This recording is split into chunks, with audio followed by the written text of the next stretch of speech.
Hello. Good evening. Can someone confirm if you can hear me?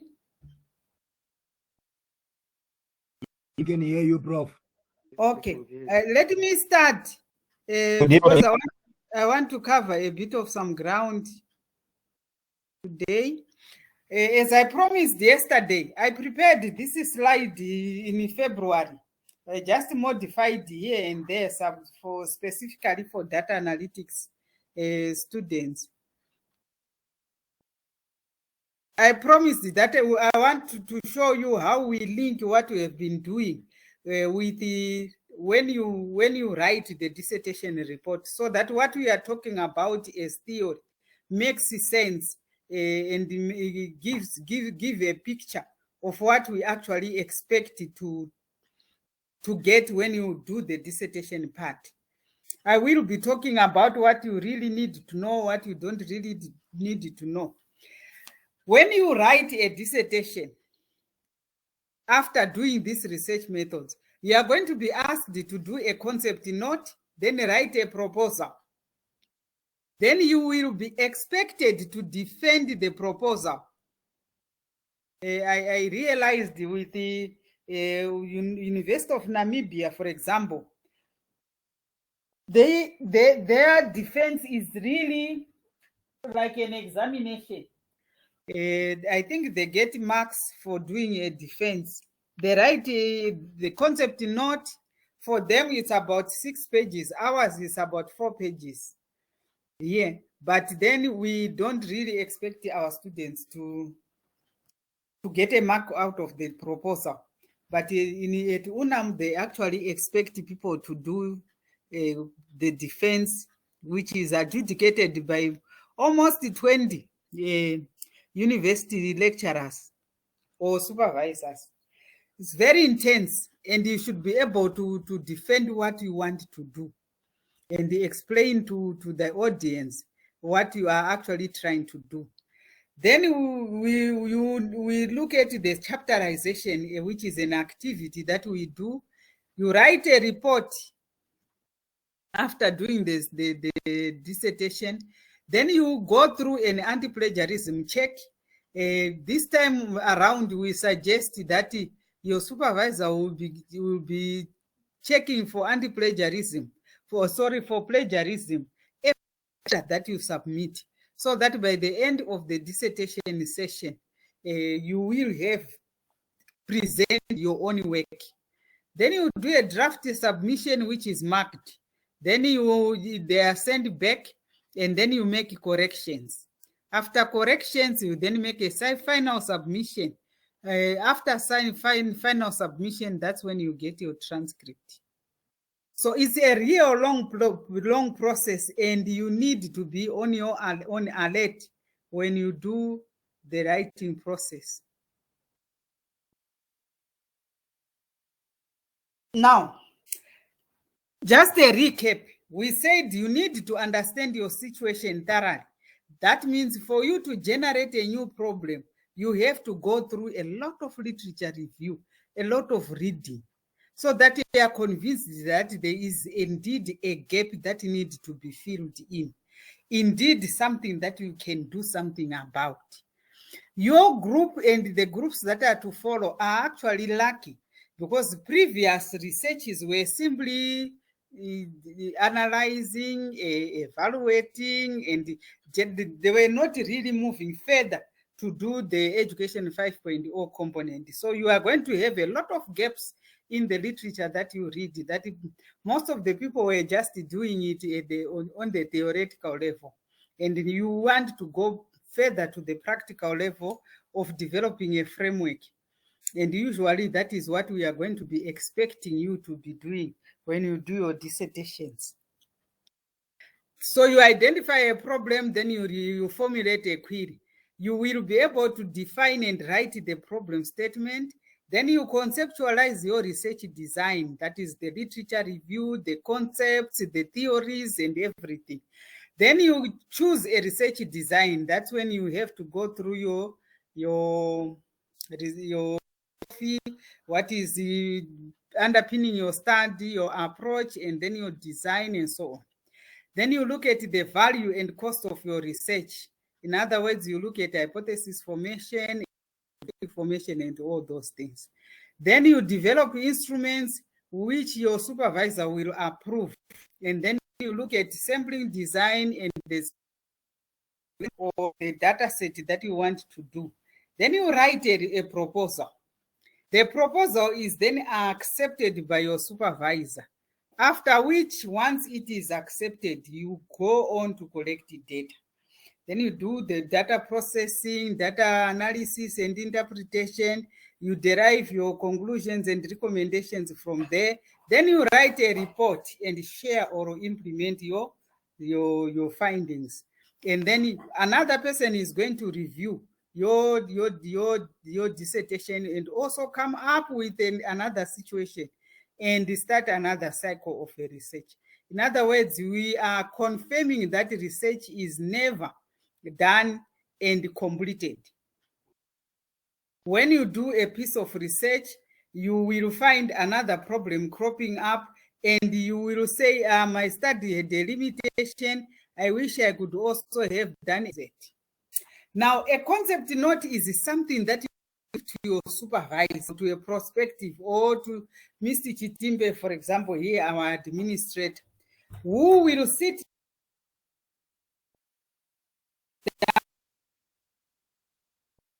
down. I'll give it to Professor Chavunduka. No, this one, let me give it to Dr. Makurumidze. This one, I think, will do well with Dr. Ngorora because of our various strengths. So, for example, if you are looking at Internet of Things or you are looking at machining, then I will be able to do it. But I would be able to do things that is on strategic management or something that is going to be talking about corporate governance, because I'm not business like that. But therefore, if you are going to do something about data analytics and data analysis and whatnot, then Dr. Makurumidze will be quick to take it up, because he's very strong in that area of mathematical or statistical, or if you give it to the Kamoyo, I think he will also do it because he's very good at looking at data analytic tools and so on. So everyone will get something. This is the concept note that we want, so that we get an idea of who you will be assigned to. It only contains very few things. Where are you coming from? That's the background, the statement of the problem, the research objectives and research questions, the research hypothesis or the propositions if it is qualitative, the significance of the study, and a brief of the research methodology to see if you are doing quantitative or qualitative, so that we know who is strong in quantitative analysis, who can also be a potential supervisor. Your work plan and budget and references. It's about pages, and you hand it in. Then after that, once it is approved, then you can proceed to do the proposal. The research proposal is a very important critical thing, ladies and gentlemen, because it requires you to give the readers your future planning. We expect on your proposal a cover page. Usually you are given the structure by your school, because each school has its own structure. So they give you a template of a cover page of what they want you to write. Then you write the background, the statement of the problem, the research objectives, the research questions. Not at cut, you start with the research objectives, then research questions. Then you the research hypothesis, the significance of the study, delimitation of the study, review, a brief outline, and then research methodology, organization of the report, work budget, and references. And you use the futures, because this is what you want to do. You are actually telling the reader that is what you wish to do, and it is written in the future tense. Once a proposal is accepted, these subheadings are going to be researched and converted into sections of your dissertation. will note that if you look at the research proposal, the background, the treatment of the problem, research questions, hypothesis, significance of the study, delimitation of the study, literature review is written 2. That means chapter 1 has ended. Chapter 2, literature review. Then there is 3, which is research methodology. That means chapter 3, it will be the research methodology. And it ends. Then you have organization of your research report. That 4 will go off and come back to under delimitation of the study as part of chapter 1. Work plan and budget out of the actual dissertation. You will find that they will no longer be necessary because those were planning issues. So, Etiquette, every university has its own number of chapters they expect. And in fact, even Etiquette, every faculty has its own major aspect. But as a university, the basic components of dissertation comprise 5 chapters. Chapter 1, that chapter is called Introduction. So we say chapter 1, Introduction. Again, you find the Center for Development Studies, they will call it problem and its setting. Chapter 1, Introduction. And remember, we are writing 1, not Roman numeral 1 or in letters 1. It's 1, figure 1. 2 is called literature review. Chapter 3 is called research methodology. Chapter 4 is results and discussion. You will find some who will say results, in analysis and interpretation. That's another university. Cat says results and discussion. Then chapter 5 is summary, conclusions, and implications. The universities will say summary, and it must be and, not AD. And implications, they will say and recommendations.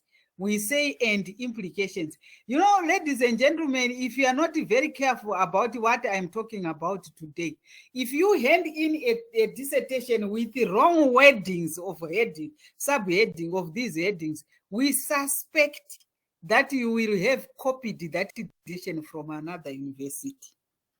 So you have to write exactly the university it expects you to write in terms of the headings of your major chapters.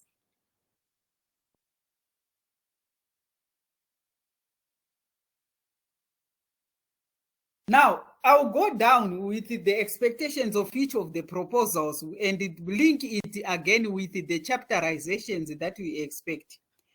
The title of the dissertation. You know, we talked about you being able to identify a problem and the characteristics of a good problem. The title of a dissertation, which is a possible question that you can find in an exam, should comprise very few words. We expect words which are less than 23. Your first assignment is to critique an article in groups. You divide yourselves into groups, and then you identify an article, a journal article. Then you are going to analyze that article or critique that article. I will explain it further when we come to chapter 2, so that it makes sense to you. One of the issues you critique is the title of that article. Is it capturing? Is it containing all the necessary elements of a title? And in an exam, you can be asked about it. Comment about this topic or generate a topic for that scenario. That means we are expecting you to write less than 23 words. And within that title, you should show the problem. What is the problem? Where is this study likely to be taking place? The location. What is the population or the organization that we are studying? That means it's 3 marks, ladies and gentlemen, if you were to be asked about a title in an exam. This time I won't ask you because I asked it last semester. The background of the study talks about the context, the general aspects of the issue, and the particular issues that are at stake. I learned quite a good lesson myself when I was supervising students from University of Namibia. They focus their background to debates surrounding the area of study. They expect people to read around and look at the debates that are emanating from the area that they are talking about. So we suggest that they read around the international journals. What are the debates that are coming up in the what we are going to. What we don't want you to give us is the history, like the history of the organization, the organograms, the vision statements, which we find in undergraduate projects, which are actually out of signs of misconceptions. A background is a context. Give us the contextual debate around the study. It may give us a flair so that we get to understand and like the area that we want to study. That's the background. It's not very long, about 1.5 pages maximum. Then the problem statement. Again, this again is another simple expression, 1 paragraph reflecting practical problem observed and knowledge gap to be filled. That is expected to be coming out of your proposal. In 1 paragraph, give us the, why do you say it's a problem? Give us the evidence. Who is affected by that problem and how are they affected? Give us the ideal situation. What is the scenario that you expect to find, or what would happen if that problem is not solved? What has been tried? What efforts have been done? What are the limitations of those efforts? In other words, what is the knowledge gap? And remember, when you say what we have been done, we are also talking about the studies that have been done in that area. Because that study may actually be showing you the gap that the studies are being done in developed countries. Or the studies have been done only in North Africa. Or the studies were just being done in South Africa, but not in Zimbabwe. Or the studies were just being done in urban areas, but not in rural areas. That's a knowledge gap. And therefore, we need you to tell us that there is some gap which your study is going to fill. So in your problem statement, we expect you to find that aspects that tell us about what you are studying.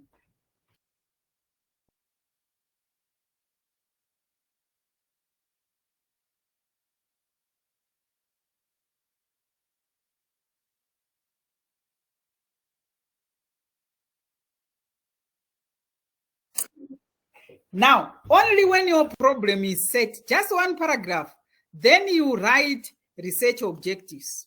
You know, University of Namibia use bullets. A cards require numbers.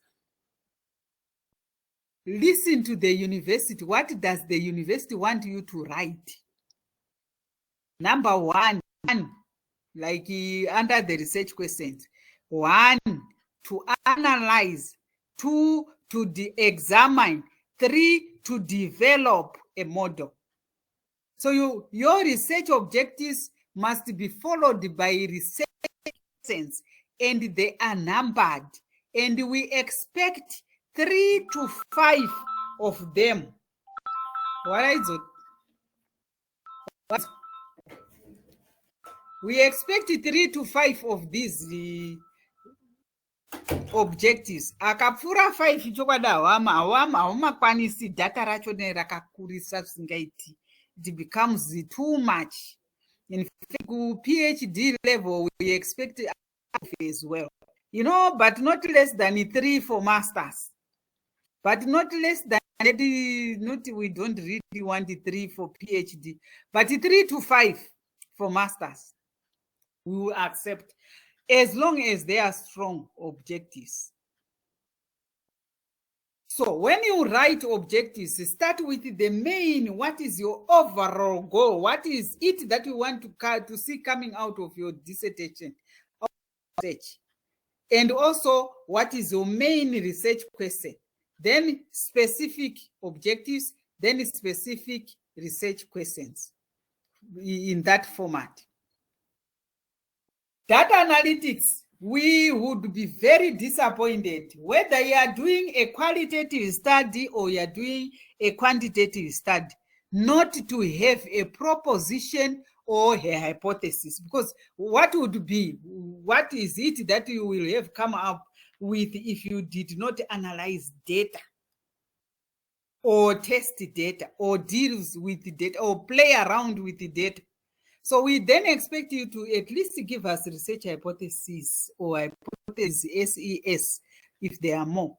A hypothesis, as I said, is a brief prediction of an eventual outcome of your research.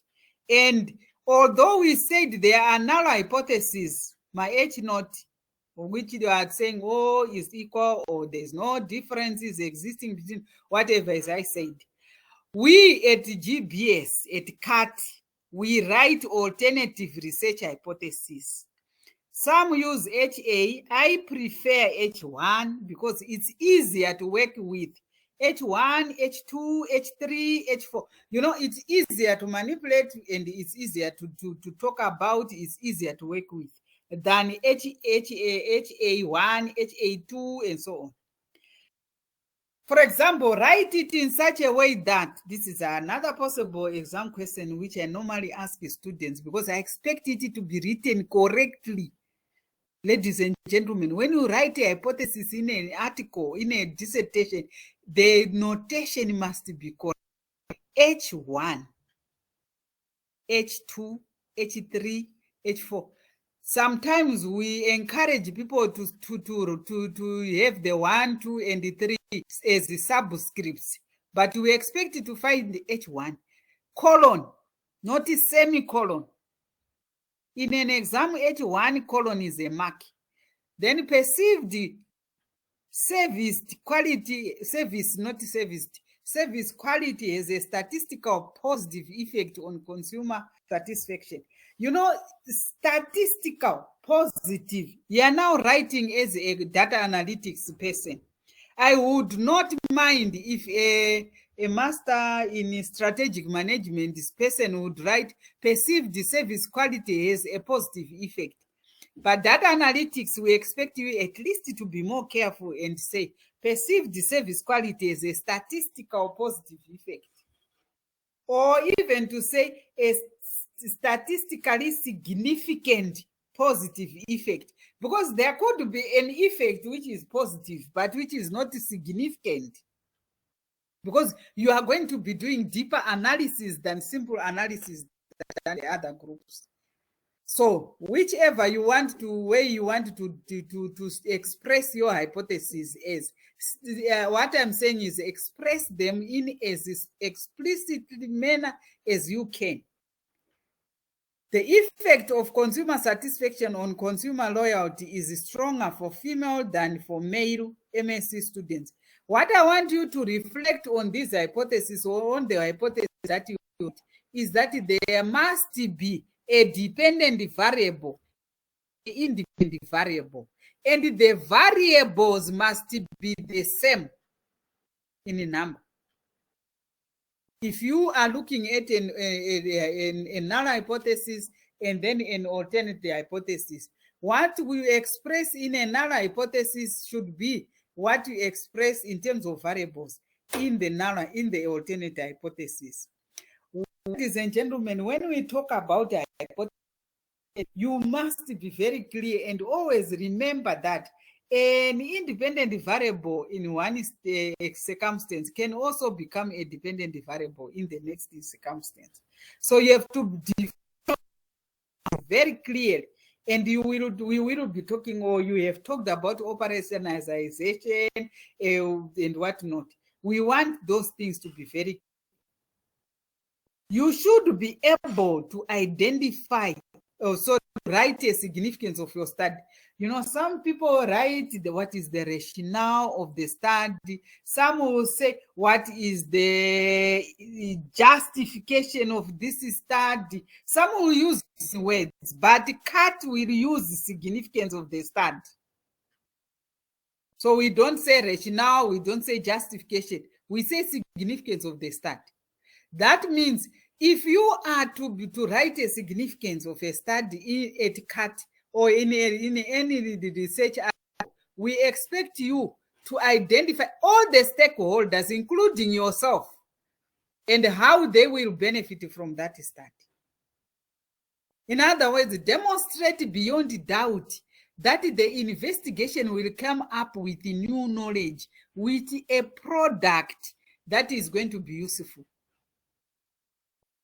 This is the part which I often find people writing a very tiny paragraph. If it is a DPhil or MPhil, it's automatically rejected because of this section. Because if you cannot justify your study, justify your effort, then why are you telling us that you want to study that area? So you must show the value of the research results. Like talk about the value to the organization under study, the benefit of the extended knowledge to the academia, the filling specific gaps in the knowledge, the self-worth and contentment which you will get as a researcher, some whatever discoveries you think, whatever fresh ideas you think, what new innovations will come out. Just talk about the new insights as opposed to tired clinches, ladies and gentlemen. Tell people that your dissertation deserves a master's level. It has to be, so that people are convinced. And if you can't justify, if you can't tell people that your study is very important, is very significant, then your proposal may be rejected just because they failed to express that section. So, whenever we do a dissertation, we must acknowledge that you are doing a master's level dissertation. You are only given 6 months, ladies and gentlemen. The first month you are talking about doing a concept note, writing a proposal, and then defending the proposal, and then allowed to do it, and then COVID comes in, and then you are not able to go and collect data, and then you want to type, and then electricity is not found, and then internet is bundles are not forthcoming, and then all those issues will come up. So you must delimit your study. Tell the reader that you are defining boundaries here. Are you doing motivation? So when you do motivation, are you talking about Maslow? Are you talking about Max Sniff? Are you talking about, who are you referring to? So you are demarcating your study in terms of theory. Which theories are underpinning your study? Geographical boundary. Are you studying everyone in the whole country or in the all organizations? Are you looking at the whole data set? Or you are looking only at a specific organization? Just think about Ministry of Health data on COVID. Are you going to use the whole data set in the country? Or you're only interested in data set that pertains to the residents of Mutare, or data set that pertains to the residents of Chinhoyi? So tell us about the geographical demarcation. Even the time, are you taking the data from March 22 when we were made alert that there is this virus, and up to yesterday? Or you are only looking at the data during peak hours, like during festive seasons, like during school time? What is it that we are talking about?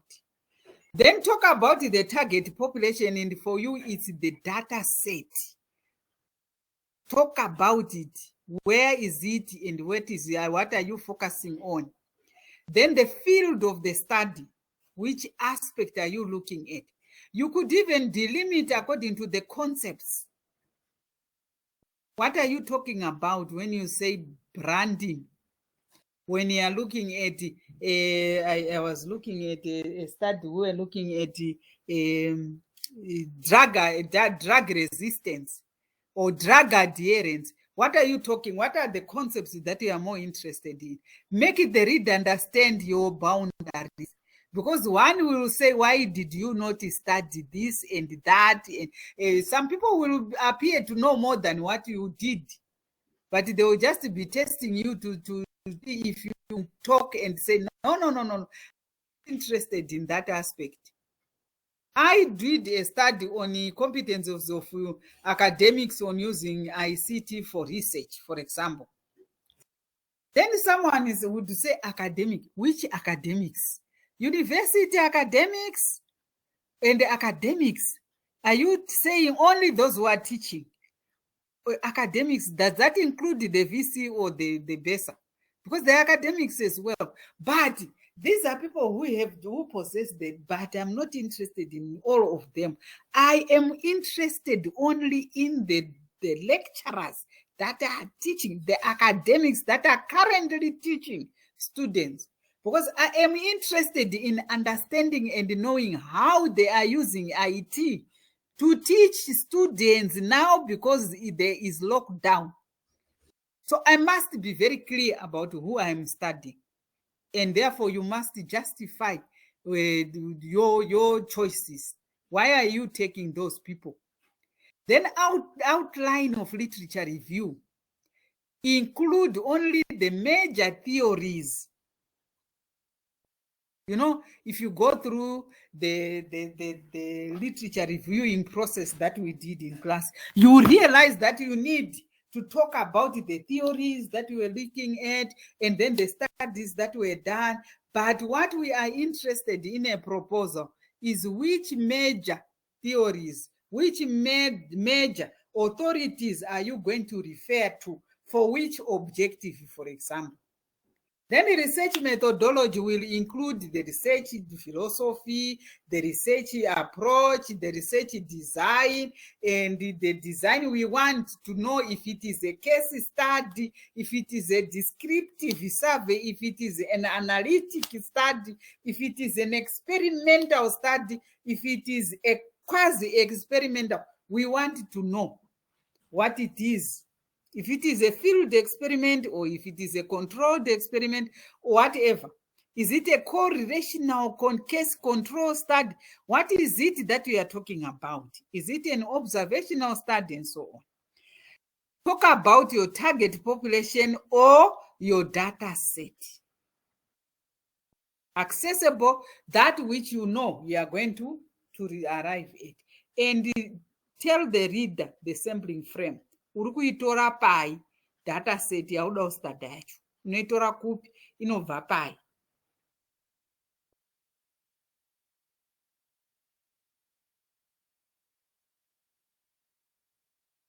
Now, when you do the methodology, we also want to know how you are going to get your data, how are you going to deal with that data.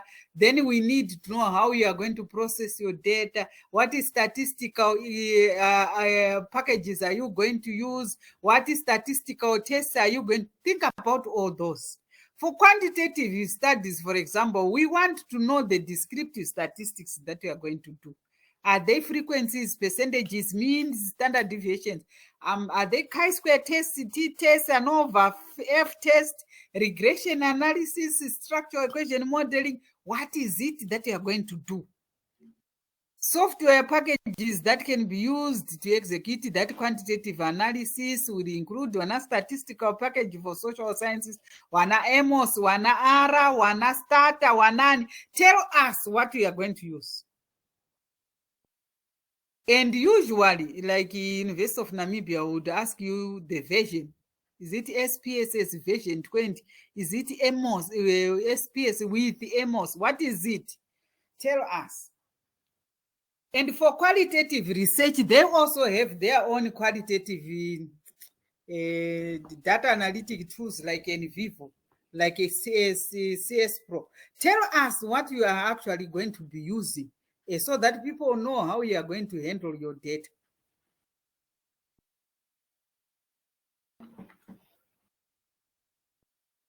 Now, because it is a proposal, people need to know how your dissertation is organized, how is it structured in terms of chapters. Some will say how is it chapterized? We want to know how the chapterization is taken place. So your proposal should also show your work plan. Usually we expect a Gantt chart. Read about Gantt charts during your self-study time. What is a Gantt chart? How do we use a Gantt chart? We don't want a table that says data collection, 2 weeks, the typewriting, the proofreading, 4 days, and whatnot. It is not scholar. So we want the activities and how they are going to be executed, and how they will be executed. Then we show us a budget, at least, of the activities and costs. When you are writing a proposal, we want you to reflect and say and understand what you are saying. Because if you say you are going to study all the borders of Zimbabwe, and you are looking at the data of people who are immigrating and emigrating, what is happening at the border posts, and you are looking at that kind of data, and then you did not realize that Chirundu alone is a hoard of data. What about Beatty Bridge? What about Victoria Falls? Kukazenda kukazungu Sungabera. What will you get? So what will happen is that if you don't think about it, you would think that I'm just doing Harare Metropolitan, you know. It's like a nice word to talk about. I'll just be studying Zimbabwe, case studies of Zimbabwe. I'll just do 2 provinces, you see, as if it's easy. When you do budgeting, that's when you started reflecting and saying, how much transport do I need? How much of that paperwork will I do? How much of this costing will I do? And when you do that, then you realize, let me study what I can within this period of time. And so we say budget, so that you look at your pocket, you look at the time, and then you look at the resources that you have, and then you adjust. Because once it's approved, you can't go back and say, I realized that now I can't go to. You cannot. Once it's approved, you have to do it. So it's time for you to do that reflection and do exactly what you agreed with your supervisor to do afterwards. Now, one proposal has been accepted. Your supervisor will tell you to go back and now say, now hand in or send in your chapter 1. Again, chapter 1 or chapter contents depends with the university. What I'm teaching are principles of research. What you will do is to follow exactly what your GBS will give you as the major subheading they expect you to find. So for now, this is what I extracted from one of their dissertation seminars. Their chapter 1 is called Introduction. It does not have any introduction. Ladies and gentlemen, the chapter 1 is called Introduction. It does not have a subsection called Introduction. It starts with the background to the study, then a statement of the problem, then research objectives, followed by research questions. Then you give hypotheses. If it is qualitative study, what is the theory, the proposition that you are going to give? Then the significance of the study, delimitations of the study, definition of terms, only when they are necessary. Ladies and gentlemen, I have talked about a term or a word that I come across every time when I teach research methods. I always give this scenario of a person who was going to town, to rural home, and they are there in that bus, and then a conductor gets into the conductor is giving tickets out and so on, and then the inspector stops the bus somewhere near Bora, on their way, and then the inspector comes in and gets to this gentleman and says, "Where is your ticket?" And the guy says, "I have no ticket. Conductor wandituka." Akutuka saka usina ticket, andituka. So the inspector goes to the conductor and says, "You munyima ticket." Akati ndamutukira kupi mzezura kana nambotuka muni. You know the word tuka, kutuka to the mutoko means to skip, you know, jump, kudarika munhu. But to muzezuru kutuka, same pronunciation, same spelling. Muzezuru zvinoreva shouted, scold. Scenario now has to be defined. When you get this word, I mean this. These are the only words we define. Kana tichita definition of terms. When you are out of youth, which age group? Youth, WHO, which youth? Because zine mazera. Akanyo. Saka when you say youth, what youth are talking about? To talk about certain issues, there are certain words that we have to define. And these are the words that we want you to define. If you don't have such words, don't have that section in that chapter. So do you see now, ladies and gentlemen, where the research chapter 1 is deriving from your research proposal? If you were to be taught by other lecturers, they would tell you that you write chapter 1 after you have completed the dissertation, because your proposal was approved. It's only after you have done a complete study that we say reflect and go back and see if what you is what you've been doing or doing what to do in chapter 1. Now, chapter 1 is now a report. It's in past tense. Proposal was in future tense. So chapter 1 is now written in the past tense. So as you go down your proposal, you are converting the future into past tense. We don't hand in a chapter 1 which is future tense, because you have already done the study when you have chapter 1. Chapter 2 is called literature review. Now it has an introduction. You are recapping the person about what happened in chapter 1. You are now telling the person of what is happening in chapter 2. And you tell us how you are analyzing your chapter. This chapter, we receive a specific subhead as we did chapter 1. Chapter 1, every student will have this statement of the problem followed by research objective, by research questions, for as one after the other. But chapter 2 now, you are being marked for creativity. So, introduction must show us your story, how you use a person from connecting chapter 1 with the next chapter.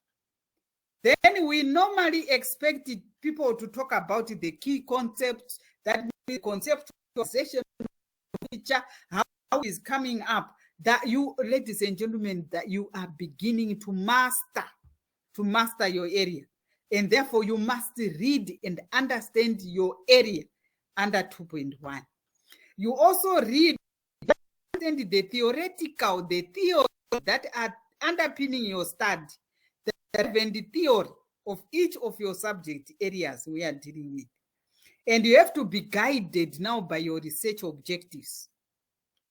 We expect you to eventually look at empirical evidence for each objective that you said you are going to find or to address. You must have studies that have been done that about that objective. International, continental, regional, national, and as you do that, you have to identify the gap. Is your study still relevant as you do this literature? So your first assignment is asking you to practice doing one critique of a journal article.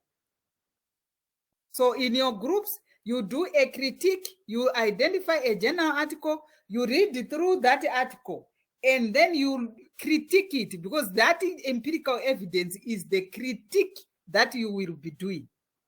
For each article that you come across, is the title clear? Is the objective coming out? Is the background coming up? Is the sampling method used in this article adequate? Is it proper? Because you are learning from that article. Will you be able to use it for your own use in your study? Therefore, you must be able to do some kind of judgment on that article. After all that, then you must have a gap analysis. What is coming up, which is not what you study, because they have not addressed those aspects. Data analytics, the way I put that, a 2-point question mark in white, is that let me take an example of an entrepreneurship group I'm teaching. Some students in the applied entrepreneurship may be not required to develop a conceptual framework. They're not developing a model. Maybe they're just developing something which does not require a pictorial visualization of the connectedness of the variables. They don't have that. Data analytics students will require a conceptual framework where you are now connecting all what you have read into a visualization, into a picture of the variables that you are hoping to analyze up with a model. Then you summarize the chapter. Chapter 2 is passive voice. It's in the past presence, because Tsvere argues Thomas recognizes Martina is supporting and whatnot, but it's not in the past tense. Literature is not in past tense. It's in past. It's in passive voice or present tense. So we need to see how hypotheses are connected. Hypothesis is leading to what? It must give us an idea of how many hypotheses we are going to be looking at. And so we need to see a visualization of your conceptual framework, because it is coming from where? I just took those from other people's work. I just cut and paste them here.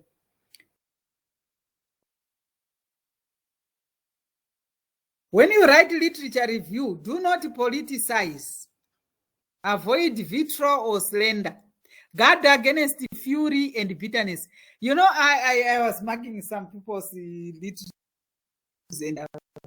and then say this was not careful enough. This person, how can you do that to another author? Honest, you are only critiquing. You are not sure. Identifying gaps, you are identifying it in a scholarly way. So be objective when discussing other people's work.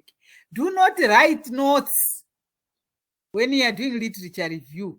Do not write notes. In other words, don't copy what these people are saying. Critique what is there. Write about generally accepted truths. What are the key themes coming out of that? Reflect the coherence and unity of flow. Narrow down and coherently lead your reader into the subsequent section. And so again, as I said, where do you get the literature from? International literature and so on. Recent scholarly sources are preferable. So not preferable, sources are required. Preferably up to 5 years old or more recent. You know, although we accept up to 15 years, but mamarks ako anenge atodzika ipapo kudhara. And the Etiquette we use American Psychological Association or upper referencing style, 6th edition. Of the last workshop, I heard them of talking about 7th edition and whatnot. Then someone talked about a modified version of CAT edition. So when you come to do dissertation yourself, make sure you get the referencing style that they want. You should also be able to look at how to reference in text, how to do it. And when you are doing masters, we don't expect references that are less than, ladies and gentlemen. Minimum, I think, is 75.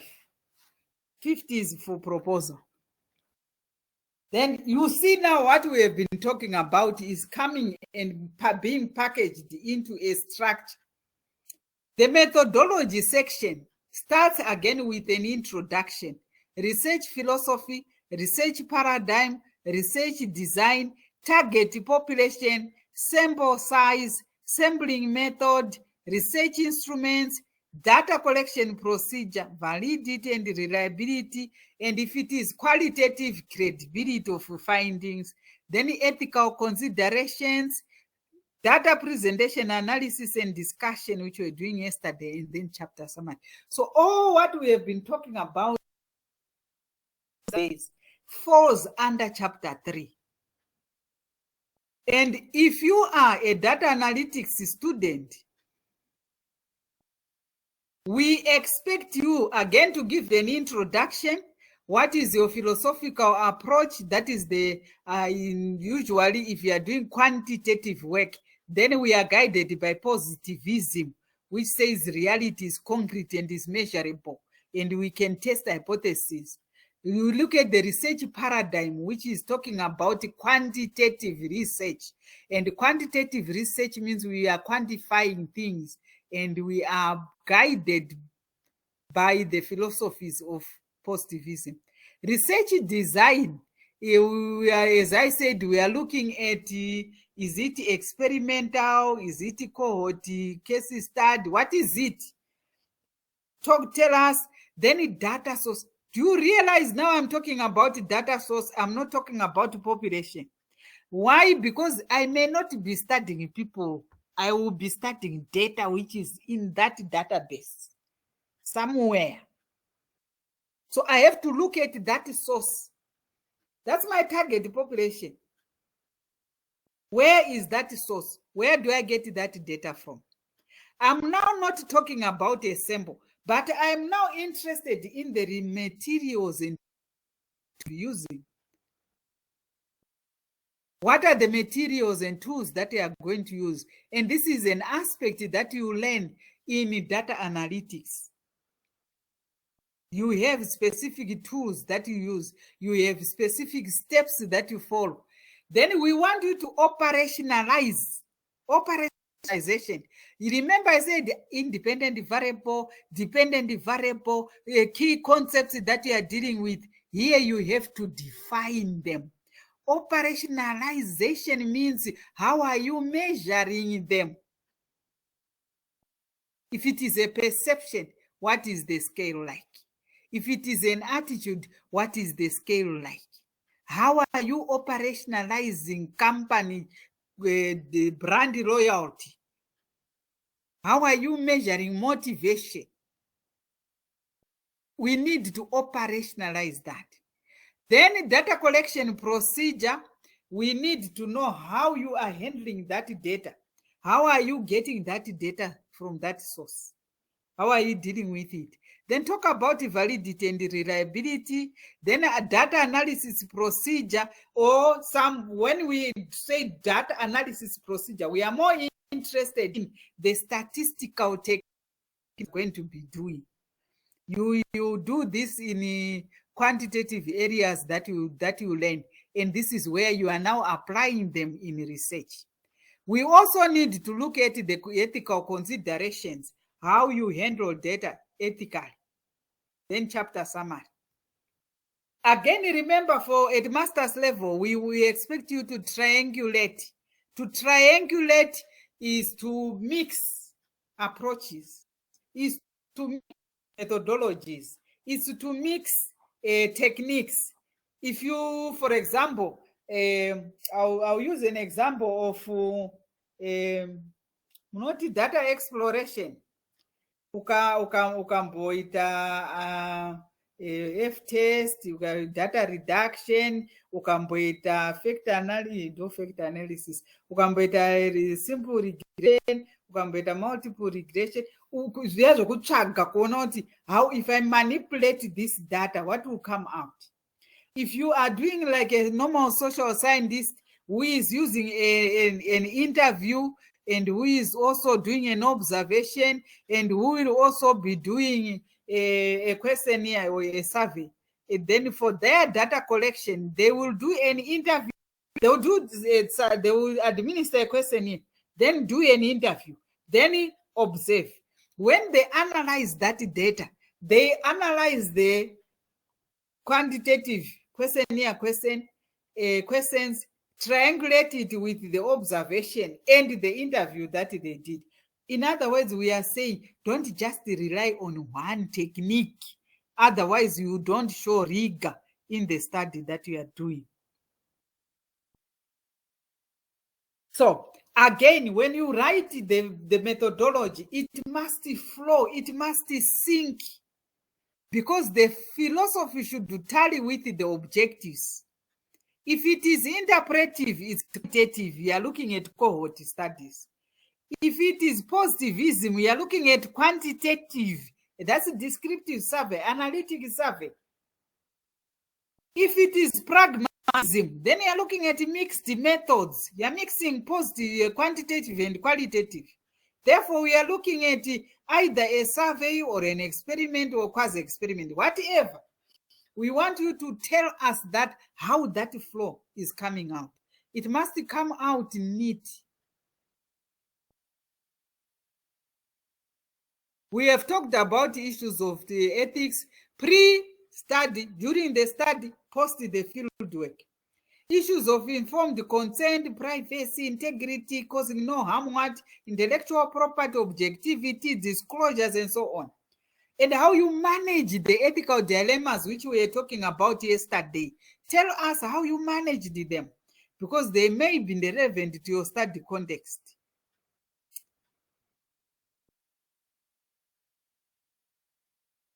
We will not go deep into the variables of research. We did that. We have done data collection methods. By the way, when you talk about how you collected data or how you manipulated your data, we need to know that primary data is that which you are collecting yourself. You are originating yourself. Secondary data is when you are looking at relevant databases or in organizations. You are looking at relevant documents or literature or other credible publications. It's called secondary data. Now, you have collected your data. You now have your instruments, your data. You have administered your questionnaires. You have administered everything. Then now you have your data. What we expect you then to do after you have analyzed and manipulated your data is to write chapter 4. Chapter 4 is results and discussion. Again, it starts with an introduction. You recap the person so that they understand the methods that your aims, what were the objectives, how did you address them, and now how are you going to present them. So usually we start with the response rate. Data analytics usually start with the data characteristics. Because you don't have the responses from the people, you just have a data set. So we now talk about the response rate. How many questionnaires did you send out? How many back? What is that as a percentage? How do you justify continuation of data analysis? What rate do we say is adequate? It's okay, let me continue and analyze that. Statistically, the rule of thumb, if it's 3%, that's fine, you can continue. But we cannot justify that usually when it is a student. We want people to have a higher response rates. Ladies and gentlemen, we will expect you to try by all means to increase this response rate. So if, for example, your target sample was 200 people, then you have to administer 300 questionnaires or 350 questionnaires, because you give yourself an allowance to say, if people don't respond, I must have at least 200. You know, when you calculate the sample size, it is giving you a recommended sample size that would allow you to proceed to do data analysis. So you can, if your sample size that came out of your calculations is 200, then you administer 200 questionnaires, and only 180 questionnaires come back. That expected base benchmark of sample size will not be correct. Therefore, you send out more questionnaires so that your responses that come at least meet the minimum recommended sample size, which you calculated by whatever means. Then talk about the characteristics of your data. If it is from people, we talk about the demographics. Or if it is about people from a data set, talk about its demographics as well. This, ladies and gentlemen, at data analytics level is what you would term descriptive analysis. That's descriptive statistics. That's where your pie charts, your bar charts, your whatever would come in and end there. Kana kuri kumoko, no problem. But imagine a data analytics student akunogadzira bar chart under findings. Unless rane zvima error bars rakushowa depth of analysis. So under findings, you are now coming to talk about how you analyzed your data. That's when you are doing the proper analysis, the inferential statistics, the deeper analysis, the multivariate analysis. So here we are expecting to see your results and your interpretation of those results. And we expect you to now tell us a discussion. That means what your literature said about the studies that were done in or about that objectives. Are your results conforming to those findings? Or are they not being supported by the other researchers? That's the discussion we are talking about. If you find that you have got a result which you cannot link to literature which you have read, it means go back to literature review, to chapter 2, and look for that literature, and then come back to chapter 4 and say, are you being supported or not? This is the section where you now have a subsection about a hypothesis tested. Hypothesis 1, how did you test it? Using which statistic? What came out? And in chapter 4, it ends at hypothesis is supported or not supported. Like what I was saying yesterday. Or hypothesis rejected or not rejected. We don't say, and conclude that. Conclusion is for chapter 5. So that is what your chapter 4 would be comprised of. For data analytics, if your data is not from people, then we are expecting again an introduction and findings.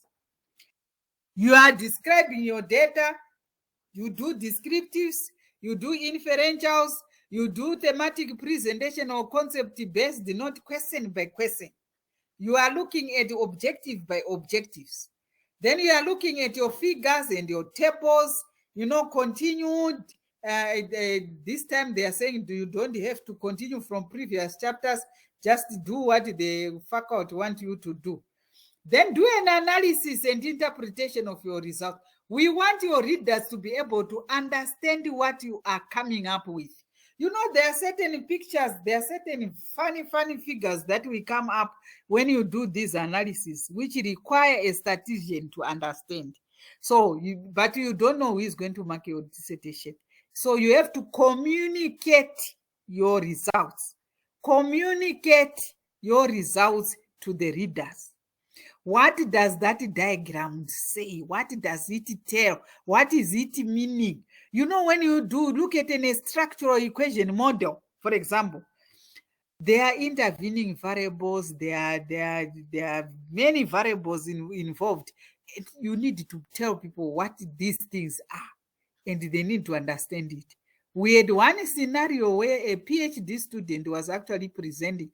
When you pay people to do your data analysis, and then you get these flowery and very nice diagrams. Wakudefenda uchibvunzwa kuti timbotitsanangurira kuti zvinoreveiko zvinizvi zvawadhirowa izvi. It came out of the analysis. What does it mean? Because we want to understand whether you understand your results. So I say no conclusions at this stage. No conclusions in chapter 4. Then you do a chapter summary. Your last chapter is called chapter 5. Or before we go there, findings and results of your research, I've said not instrument-based, and triangulation again. So if you did your study, for example, with the questionnaires, with interviews, with the, observation, your questionnaire, a response to that objective comes first. Then it's augmented by the interview response. What did you then observe yourself? Now, all this has to be interrogated against the literature that you have read, you have studied. So triangulation is very important. We want to know if this is supported by relevant literature. How does it relate to the problem statement? And therefore test and evaluate your research hypothesis. If you stated them, then you must test them. So I was talking about a final design fit model, for example. If I say sure, I'm not a statistician, right? I'm applied physics.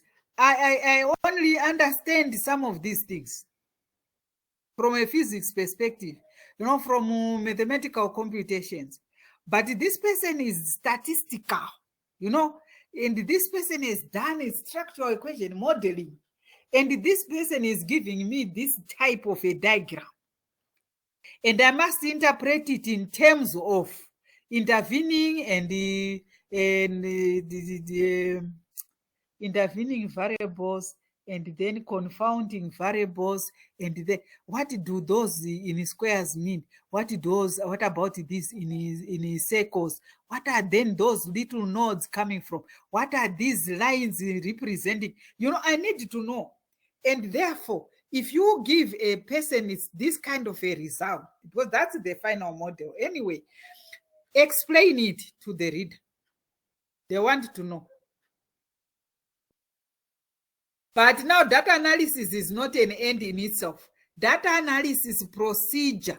Look at economic models, the regressions, the multivariate analysis, including the software that we're using.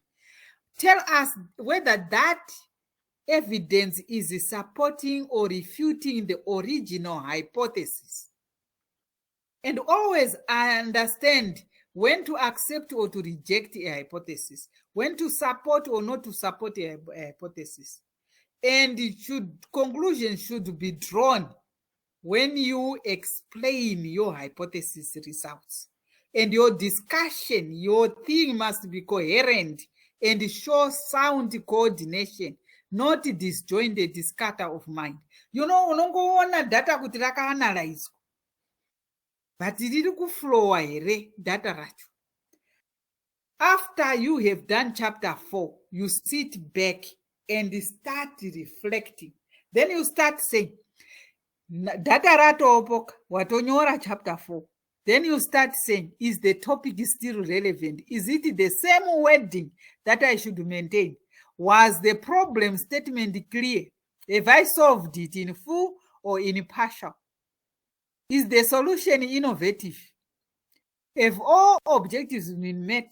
Kana pasina isina kwa address kwa otone ikanzura, because you can now not go back to the field. Now again you go to the significance. Who will benefit from this study?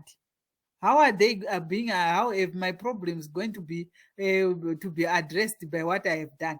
So revisit the objectives, the research questions, finalize the topic, the wordings, the verbs of the research objectives. Because sometimes you had said to determine the relationship between. That is different from to explore the relationship between. That is different from saying to analyze the relationship between. What did you do? Because now you say, this question, this response that I got, honestly, I just analyzed. I did not determine. And now so you go back and you reword your objectives accordingly. Then you go to chapter 5. Once you have done all those corrections. Chapter 5, ladies and gentlemen, has no introduction like chapter 1. It starts with the summary of findings. Remember in chapter 4, you were just ending with the discussions. Now, recap the person to recombine the whole thought process from the problem to the objectives, so that they will now see the pattern of whatever you are looking at under summary of findings. Then what conclusions did you draw? Clear, concise points here. You are not discussing anymore. Then the last conclusion usually is the evaluation of the hypothesis or the research problem itself. Sakawati kone problem ya wangoenda unosolva. Then we have implications. Again, these are clear points. We now don't want to start another debate or verbiage of why that company must be doing this and why they should. You just tell the reader this is what they should be doing for that and how. So when you look at implications, look at the policy implications. They're at master's level. You are influencing policy. You are also influencing knowledge bases. So theory, implications to practice. Then you must acknowledge that your study was not, did not study everything. Now, you remember you delimited somewhere in chapter 1. Now you are looking at, therefore, if I did not study this aspect, when another person wants to study, what else can they also look at? So we end with implications for further studies. Ladies and gentlemen, note this chapter has no summary of a chapter. We don't conclude a conclusion. I wonder why people write a conclusion under chapter 5. It's a concluding chapter. It cannot be concluded. Therefore, chapter 5 ends at implications for further studies. Chapter 4, chapter 5, past tense. And this chapter must therefore bring to an end and must take a retrospective view to establish whether the objectives of the study were achieved. This is what we expect. Other universities, I'll tell you, they will have sections like limitations. For example, in their chapter 3, if we see a section that says limitation, totozoti imwe university iri kukopiwa, or this person ari kunyorerwa nasomeone, haana kumuudza kuti kati ine house style, and haasi kunzwisisa zvaari kufanira kunge achiteera. So, ladies and gentlemen, this is what we expect in a dissertation. So, I have already covered issues that we expect to find in what we have been learning. When you do a dissertation workshops, they will tell you how the whole document called a dissertation should look like and should be presented. Usually we start with preliminary pages, and normally we refer to templates that we are given. The templates that you get from GBS, for example, we bear a watermark that says graduate business studies or cut something or cut house style, just to show that it's cut thing. Where you have to remove the watermark. Followed by approval form. It's your supervisor who will release your document. Kuti iwe chienda chiita hand in. Kana asati asaina, that document cannot be marked. It must be followed by your declaration where you declare kuti zvinhu ndekwaziva wakazviita izvi. Hauna kuzvitumira futi anywhere else other than Etiquette. Then you have to acknowledge people who you helped you to do that study. I find it very queer for people who start by acknowledging their supervisor. These are not supernatural human beings. Ladies and gentlemen, when you get a supervisor, that supervisor and yourself become candidates. Because the student akafoira dissertation, afoira and the supervisor is not the student. Student anofoira, iye akasuperviswa. Saka nakafoira is the supervisor. Saka supervisor ndo atonotenda is part and parcel of your family now. Tinototenda vaya vakabvuma kustudiwa, those people who gave us permission, those people who availed data for us to study, those people who helped us in data analysis, the statisticians that we also took part, and the people who typed our work, the people who edited the work, the technical editors. We thank all those people.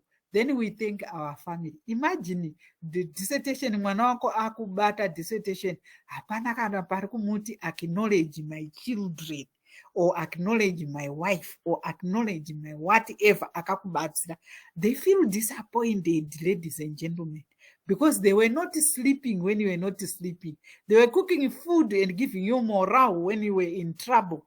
In fact, when you do dissertation writing, we normally encourage you to make use of them, because every page must be proofread. Who does the proofreading? It's your friend, your wife, your child, somebody. If you are to develop a questionnaire, who is the first person to look at your questionnaire? It's your child, because the concrete thinking people really are able to tell you that this question is vague. So we normally give the children, the people, the friends, so that they are, you know. So we must acknowledge them. Then we acknowledge our supervisors. Because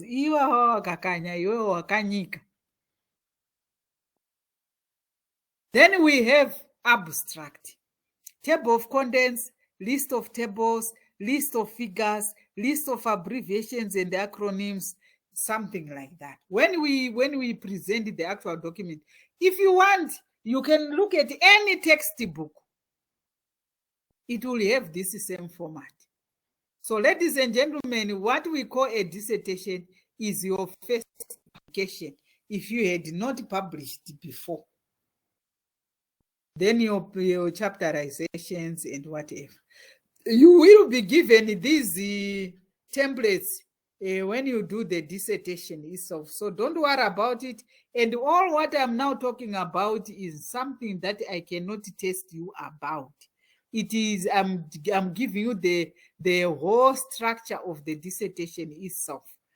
But I will ask you about an abstract, because that's a possible question. What is an abstract? It's a summary of the entire study. It's an abbreviated version of the whole project. What should it contain? I must see the problem. I must see the objectives. I must see the procedure that you did.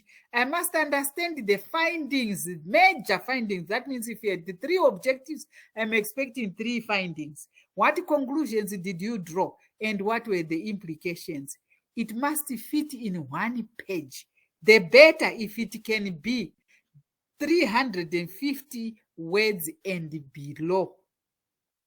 Usually, best abstracts are about 150 page words. 150 because they are now able to compress literature, to compress an article in 150 words.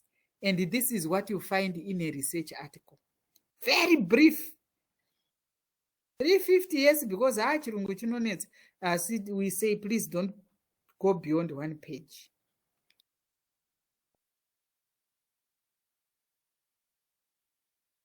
That's it. Shut it up. Oh. Thank you. Kwanhasi ngatigumire pano, tadzidza mapeji, tadzidza zvakawanda. I think any problem, any questions? I Prof.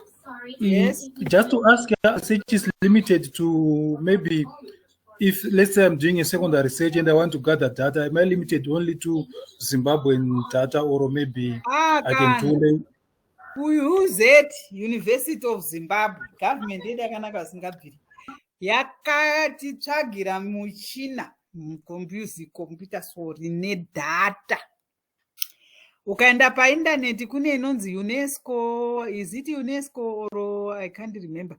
I think it's UNESCO. Kune madata sources imi. Iwewe unoita zvaunoda. Zvina kana limit. Is tiri kuticha skill, you know? Kuti watora kupi data rauri kushandisira skill yako, we are not worried. As long as you can access that data. Ndizvoka?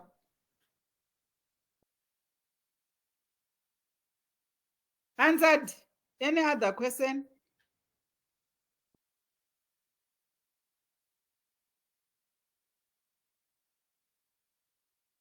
All right. Saka nhasi tomira pano. Mangwana we will be looking at some of the not mangwana. Muswani.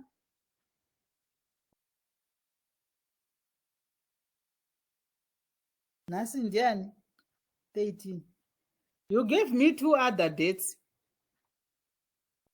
Class rep was on the reminder, the other 2 dates, the other day. We want to finalize some of the statistics that we do, but I will just be talking about them.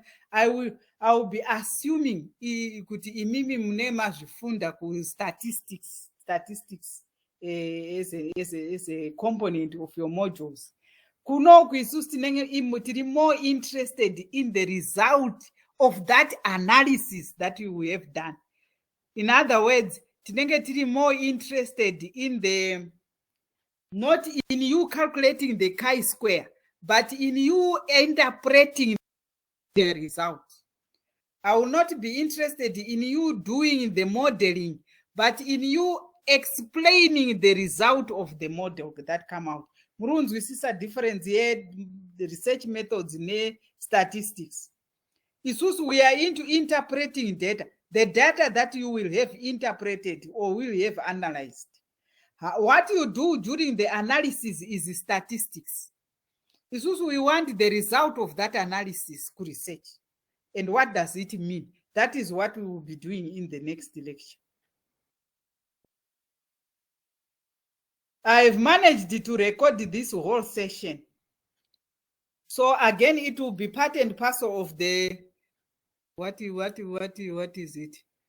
Of the recordings in the under this link.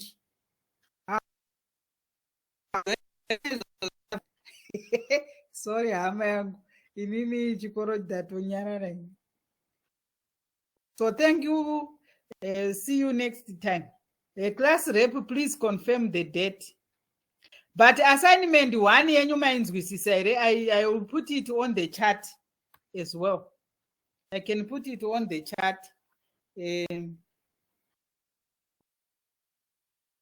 For WhatsApp. Thank you. Bye-bye. Thank you.